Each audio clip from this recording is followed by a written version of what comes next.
Welcome to the Investing Insights podcast from Morningstar.com. This podcast is brought to you by Oppenheimer Funds.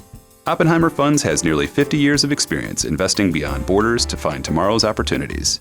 Find out more at oppenheimerfunds.com/global. This week on the podcast, highlights from Christine Benz's interview with Vanguard founder Jack Bogle, earnings results from Johnson & Johnson, Netflix, and IBM, 3 ETFs for Dividend Seekers, and opportunities in electric vehicles. Let's get started. Here's Christine Benz with Vanguard founder Jack Bogle. Hi, I'm Christine Benz from Morningstar.com. I'm at Vanguard headquarters to speak with Jack Bogle. He's the founder of the Vanguard Group. Jack, thank you so much for being here. Always great to be with you, Christine. Or I should thank you for having me here. And I'm here for the Bogleheads Conference. This is an annual event that honors you and your many contributions to the financial services industry. And we've been doing these video interviews for several years now. It's kind of a tradition. One thing I often ask you to talk about, because I think you have a very intuitive way of approaching it, is what you're expecting in terms of market returns for the equity and bond markets in the next decade. Sure, it hadn't changed from what we talked about last year very much. But there's a reality to the stock market. Let's take that first. And the reality is that the fundamental return, the dividend yield, plus the earnings growth of companies, drives the long-term return of the stock market. The only thing that gets in the way in the short term is the speculative return. Are people going to pay more for stocks? Are people going to pay less for $1 of earnings in essence? Right. And if, for example, the price earnings multiple were to go from 10 to 20, that over a decade, that would be a 100% increase. That'd be 7% added to the return each year. So it can be very substantial, and it also can be negative. If the PE goes from 20 to 10, minus 7%, or roughly 7% a year. So where are we now? Well, the dividend yield is about 1.8%, less than 2%. I'm looking for future earnings growth of around 5%.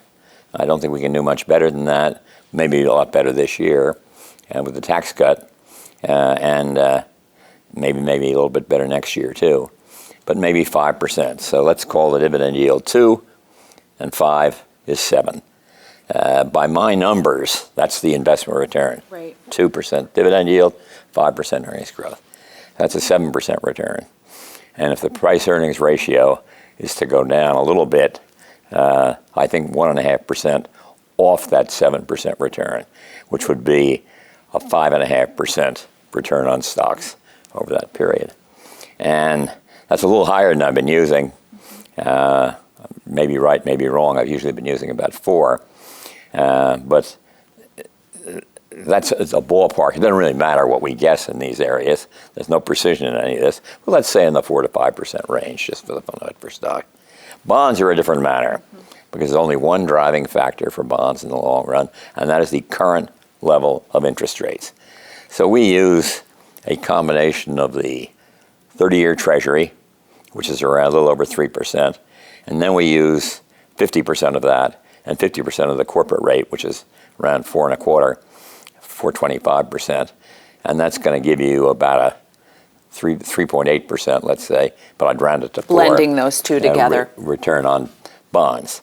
And so 4% from bonds and a slightly higher percentage from stock. So the point of this is not accuracy. And I would not know how to do that. And anyone tells you they do know how to do it shouldn't be talking to you. You shouldn't be talking to them. But rather that instead of the high returns of the last 25 years, or the market during Vanguard's history, the market's gone up 12% a year. I'm talking now stocks alone. And if we get 5% in the years ahead, just think about this for a minute. At 12% a year, the market doubles in 6 years. At 5% a year, the market doubles in approximately 15 years. So that's basically, you're going to get over 15 years, you're going to get 4 times on your money if it's 12%, which is not going to be, and if it's 4 times a year. I hope all this makes sense.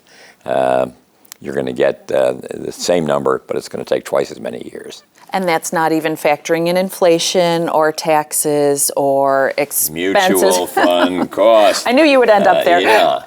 And so when you look at a combined market return of, say, stocks and bonds together, let's call it, just for the fun of it, 4%. I won't be far off. I don't want to do too many decimal points here. And the average mutual fund has expenses that come to pretty close to 2%. Not just the expense ratio, which for actively managed mutual funds is now about 0.75, something like that. But you have sales loads for a lot of funds. And the funds that have dropped their sales loads have higher expense ratios. No way around that. And then internal portfolio transaction charges. You don't see them, but they're there. And fund managers turn their portfolios over with a fury. Active managers, the turnover rate, by my measure, is something like 100%. Very, very high. I'm talking about purchases plus sales as a percent of assets. The convention is to take the lower of purchases and sales. When calculating turnover. Yeah, but that ignores the cost is both sides of the transaction, not one. So you're talking about 2% cost, and now you've taken the return down. And then you take inflation out, and let's assume that we're lucky to get 2% inflation. You now got 4% off that return, 5% market return. So what does this say? We can't do anything about inflation, but we can do something about fund cost, and that is keep them low, period. Right. Which means, as you're about to say, I'm sure, means index funds should be at the top of your list. One question that you and I have talked about over the years is just the growth of indexing and the potential for it to make the market at large start to behave differently because so much money is in index tracking products. I know you've said in the past you don't think we're there yet, but let's discuss your view on that topic. Has it evolved since we last talked, or do you still think that indexing would need to get a lot larger? Well, it's amazing to me. I was citing this statistic to the Bogleheads this morning, and that is I did a study for the board of directors in 1975 and had the previous 35 years of large cap funds. That's what we had in those days, mutual funds, compared to the S&P index. And the S&P index outperformed by 1.6% a year. An article I wrote for the Financial Analyst Journal a couple of years ago, I updated that study and went 35 years up to 2015, the previous 35 years. And the difference was 1.6% in favor of the index fund. So why is that? Because the cost of mutual fund management is about 1.6%. I mean, I'm oversimplifying. It's smaller at large cap funds and bigger at small. But it's telling us what we should know, that the average manager is average before cost. I mean, how else can that be? It's a very competitive business, very smart people competing with one another, but it's hard to get an edge. So I think that there's very little evidence that indexing, even at 45% of the fund industry, has changed the nature of the market. I would add this: supposing the market is less efficient, and people will say, aha, then managers can do well. Active managers will have their day. It will be a stock picker's market, as they say. No, because if active manager A beats the market, active manager B will lose to the market. I mean, there's no way around the fact that if that part of the market that's outside of indexing, if somebody does better relative to the market, somebody does worse relative to the market. And as for a stock picker's market, I mean, I never saw a phrase that seems to have such acceptance that meant so little when one thinks about it. Sure, there's a stock picker's market, but every stock that's picked is unpicked by somebody else. True. Everybody that buys is buying from a seller. I mean, it's the simplest thing in the world that people don't seem to get. We're all consigned to average as a group. And when you take costs out, that's where the index advantage comes in. Let's talk about international, and you and I always talk about this. You're kind of a contrarian even within your firm in terms of thinking that investors don't necessarily need international stocks to have a globally diversified portfolio.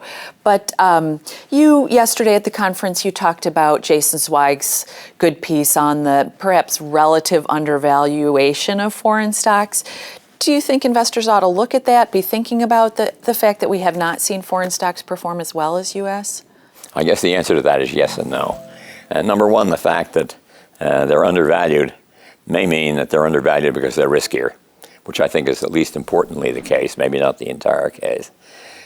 Second, I'm just a great believer in a U.S. portfolio because we're the most entrepreneurial nation.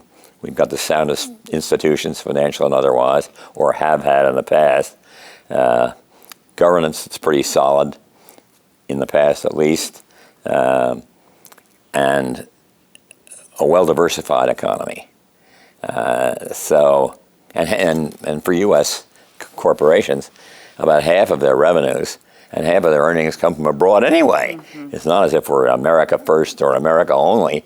The entire world economy is integrated around many, many countries trading with many, many other countries.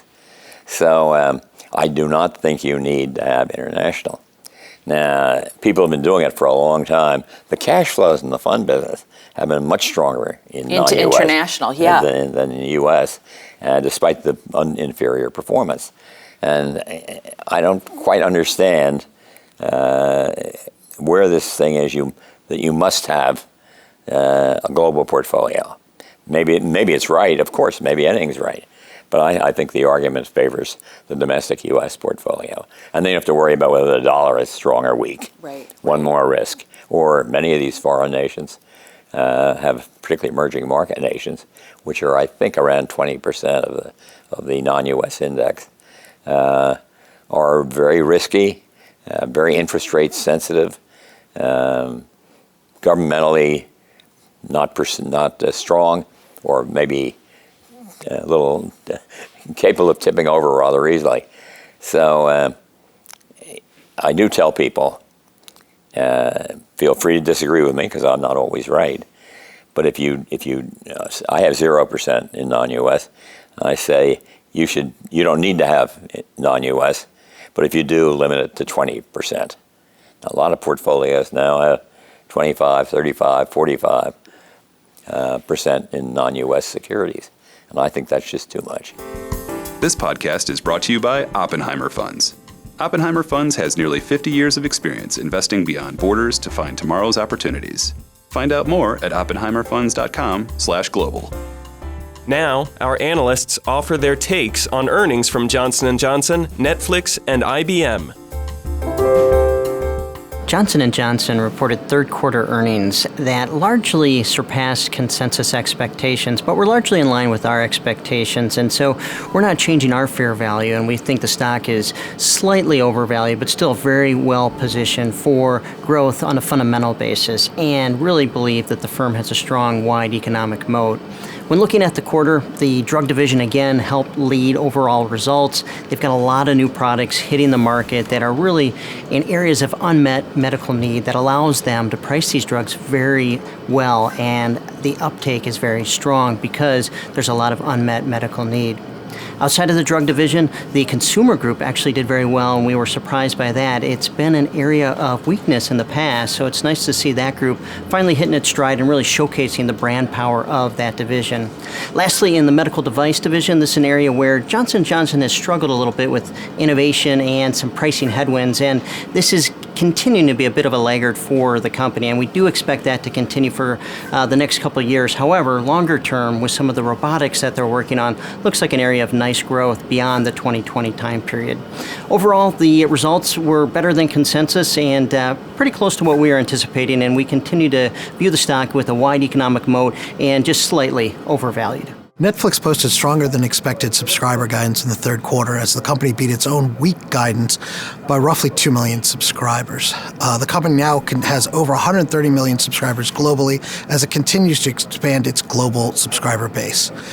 Growth is still being driven internationally as the company now has almost over 80 million subscribers outside of the U.S. Despite the subscriber gain, Netflix continues to burn cash as the loss reached almost $860 million in the quarter. The company continues to expect a $3 billion loss for the full year and expects that level to continue in 2019. While the company expects an inflection point in 2020, we do note that increasing competition from not only Disney, but possibly launches by Warner Media, Apple, and Walmart should increase the amount of competition. This increased competition may force the company to continue expending on original content. We are retaining our narrow moat for Netflix along with our $120 fair value estimate, as we expect the company to face increasing competition over the next 5 years, which should necessitate ongoing cash burn and limit international margin expansion. IBM posted an underwhelming third quarter result as the company continued to juggle its strategic and non-strategic business lines. The company's legacy revenue and the decline there was apparent, and we were particularly surprised by the decline in the cognitive solutions business. The company highlighted things like collaboration and Z mainframe middleware as areas of weakness. On the positive side, though, the global business services and global technology services businesses showed improvement.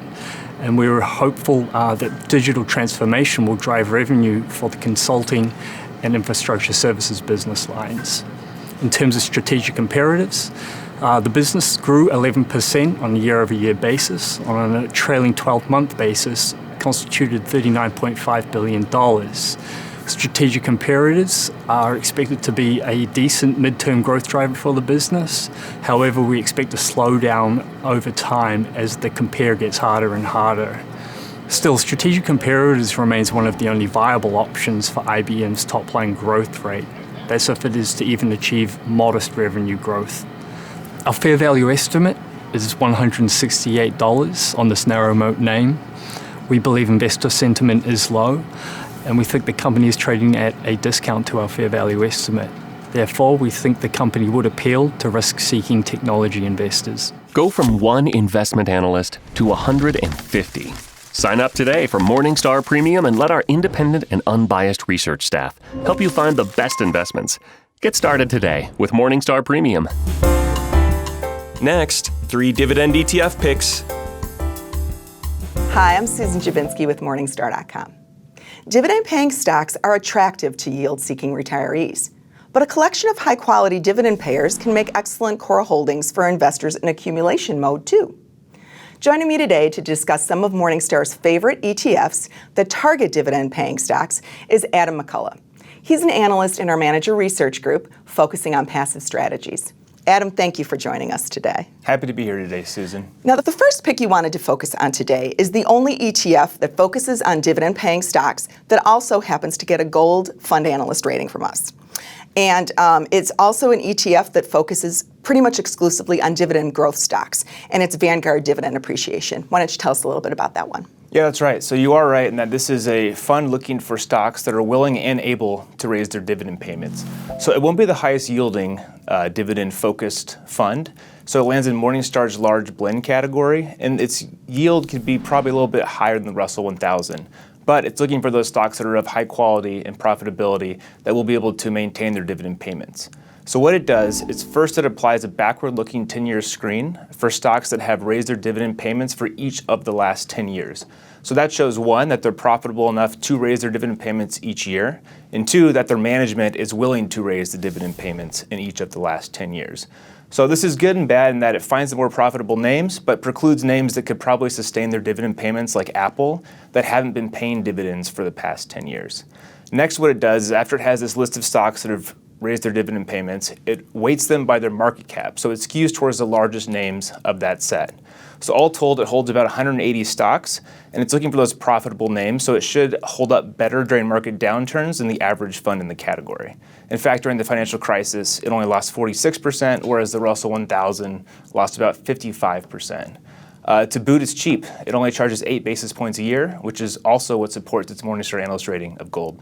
So the second ETF that we're going to talk about today is also another Vanguard dividend-focused ETF, but instead of focusing on dividend growers, this ETF focuses on higher dividend-paying stocks. Is that right? That's right. Yeah. So this is Vanguard's answer to where's the yield.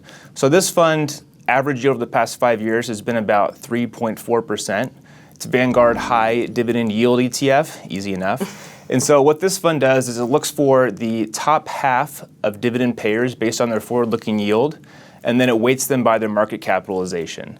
So this fund owns about 400 names, and it's less discerning than Vanguard Growth. It's not looking for quality metrics. It's saying we're going to look for higher than average dividend payers, but be so well diversified that we can withstand the impact of a stock that cuts its dividend payment or is at risk of cutting its dividend payment and has a price drop because of that. So whereas the Vanguard Growth Fund is a little bit more nimble, this is your tank that's going to be able to withstand dividend cutters, but also offer that higher yield. So it's a little bit riskier than the Vanguard Dividend Growth Fund, but it still earns a Morningstar analyst rating of silver because the process is still solid and that it finds the larger dividend yielding names, and also it's well insulated against those that may cut their dividend, and it charges the same fee. It's only 8 basis points a year for this fund as well. Okay. And the third ETF that we wanted to talk about today is also a silver-rated fund, and it also focuses on those higher-yielding dividend-paying stocks. Yeah, so I think of this is the Schwab Dividend US Equity Fund, and it's a little bit newer to the game, so I think it came out in 2011. And so this is a bit of a hybrid between the Vanguard High Dividend Yield approach and the Vanguard Dividend Growth approach. So what this fund does is it looks for, again, it rank orders stocks that are higher than average dividend payers, but then it scores them on some quality metrics. So this will look for stocks that have high ROEs, so return on equity, so it can cover their dividend payments, better debt flow or cash flow to debt ratio, so it can keep those payments flowing to the end investors, but also look for dividend growth and dividend yield. So it has a kind of a 4-metric composite score that it assigns to all of these high-yielding companies. Then it picks the top 100 of those and then weights those by market cap. So it's going to own bigger stocks that pay higher dividend yields than the average stock, but there's a little bit of a quality component to it. So you have kind of the extremes in Vanguard High Dividend Yield, Vanguard Dividend Appreciation. The Schwab Fund lands a little bit in the middle. It's still more towards the high yielding side, so it lands in the large value category. A yield here over the past 5 years, an average has been maybe 3.2%. Whereas Vanguard High Dividend Yield's 3.4, and then the Vanguard Dividend Appreciations Fund yield is probably 2.2 over the past 5 years. This fund is also cheap, charges 7 basis points a year, and we think that it's solid process to look for high dividend payers, but also apply some quality screens and then market cap weight them, will set it up to do well versus its category peers over the long haul and support its Morningstar analyst rating of silver. Sounds like there's a lot of reasonably priced ETFs for dividend seekers to be considering. Adam, thank you so much for your time today. We appreciate it. Absolutely. Thank you. For Morningstar.com, I'm Susan Javinsky. Overwhelmed by the market? Morningstar Premium will help you cut through the noise and find the most promising investments. Get started today with Morningstar Premium. And finally, Seth Goldstein on opportunities in electric vehicles.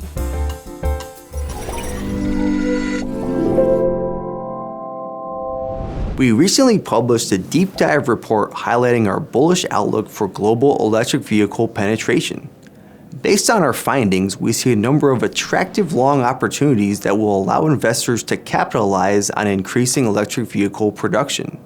For background, in 2017, EVs accounted for only about 1% of total light vehicle sales globally.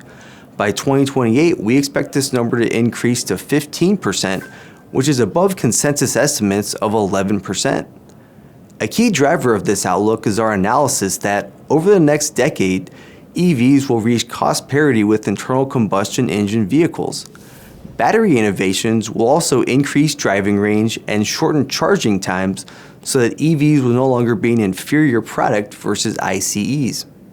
Although we have an above consensus global EV penetration outlook, our research indicates that EV adoption will vary widely by region. The density of charging infrastructure will be the key factor that either spurs or limits EV adoption in a given region. China will build the world's largest EV charging infrastructure system. Combined with the strongest regulatory push, we forecast EVs to account for 25% of all new light vehicle sales in China by 2028. Europe, with solid charging infrastructure and tightening fuel standards, will be second at a 20% EV adoption rate.